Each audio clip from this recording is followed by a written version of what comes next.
do ASC campaigns compete with each other?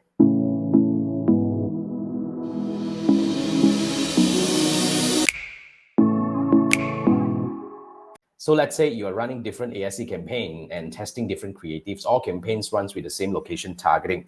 Theoretically, they do.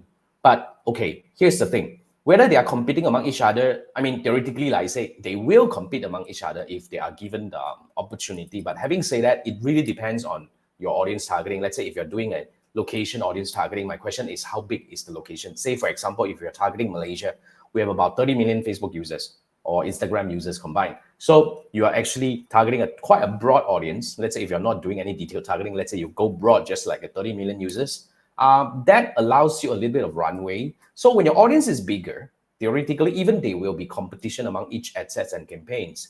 The situation should be not that bad. But having said that, the best way to find out whether your campaign compete among each other is first go inside your ads manager, okay?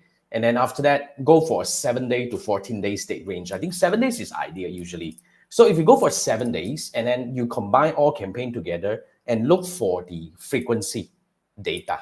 So let's say if you have five campaigns, ASC campaign stands for Advantage Plus Shopping Campaign, right? For those who are not aware. So basically, if you have 5 campaigns, you just need to look at the combined frequency is how much. So if each and every one of them, you're having like 1 point something frequency, but you have a 3 combined frequency, then that probably means that your campaign are competing among each other in a more serious way. So there are a few ways to do this. Okay, one way is you can break your audience. Say, for example, if you're targeting Malaysia, for example, you can break them into different regions. One is central region, one is northern region, one is southern region. One is East Malaysia, West Malaysia. I don't know. Anyway, so this is something that you can actually break them into to reduce the competition. But if you still want to go broad or whatever, you still want to keep the same structure in every campaign to keep running.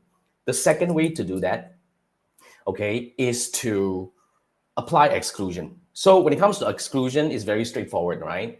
Go inside your ad set level, go for custom audience, and inside there, create an exclusion audience for it. So the easiest way actually is create a generic exclusion, which is the highest level exclusion, I call that.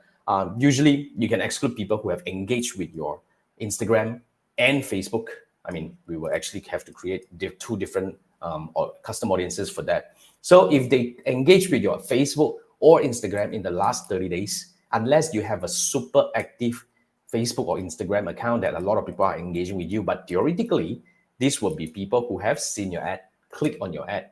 So you see, not every click, because they will see your ad on the Facebook and Instagram first, right?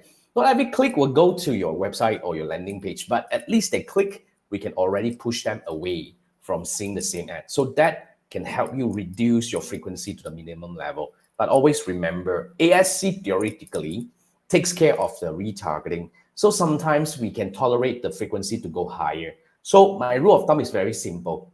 If the campaign is doing fine, slightly higher frequency, it's okay. You probably just want to have a little bit of variety of ads creative. I believe you're testing creative, which is good because higher frequency, meaning they actually see multiple of your ads potentially, which is a good thing for your brand. But you probably want to have a more, like stronger exclusion in place, like people who have purchased, you want to push them out. And then people who have gone to a certain stage, like, they have added to cart and yet to purchase, you want to break them into another segment and have another campaign targeting these people and all that. So building a different structure can give you a different control when it comes to the competition among campaign. But theoretically, like I mentioned, it is definitely going to compete each other. I mean, all these ASC campaigns, but it really depends on how do you structure your campaign and what is the current situation, as in like how your campaign is doing at the, and we will definitely see what are the things that we can do and adjust from there. So yeah, Kayen, just in case you need help, I hope that answered your question.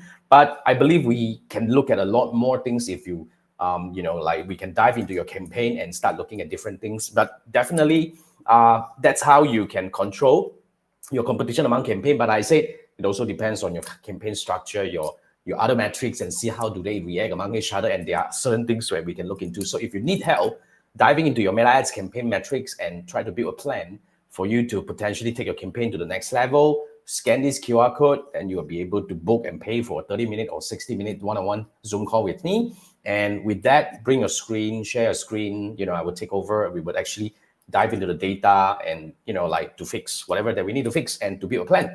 So yeah, if that's something that you're looking for, then scan this QR code and I look forward to working with you.